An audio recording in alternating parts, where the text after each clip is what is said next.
Il est l'une des personnalités les plus observées au sein du nouveau gouvernement. Nicolas Hulot, désormais ministre de la Transition écologique et solidaire. Hier soir sur France 2, il a confirmé l'objectif de réduire de 50% la part du nucléaire d'ici 2025, la nomination d'un médiateur dans le dossier Notre-Dame-des-Landes et la fermeture de la centrale de Fessenheim. Elle aura lieu, mais dans la concertation.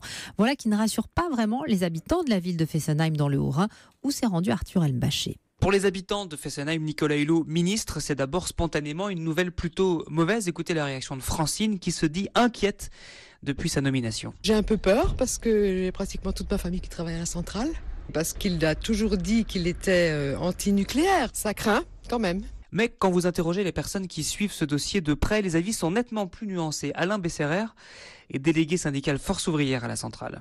Nicolas Hulot, il est contre le nucléaire d'une manière générale, mais les derniers discours, effectivement, il était sur l'aspect sécurité du site. Si on ne répond pas aux critères de sécurité, il faut arrêter une centrale.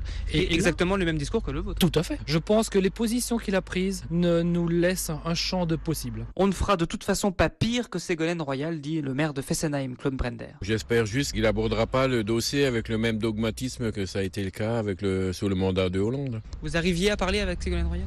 Absolument pas, non, absolument pas. Il n'y a eu aucun dialogue avec Ségolène Royal. Hier soir, aux 20h de France 2, Nicolas Hulot a dit « La fermeture aura lieu, mais dans la concertation, de quoi ménager un peu tout le monde ». Fessenheim, Arthur Elmbachet, Europe 1.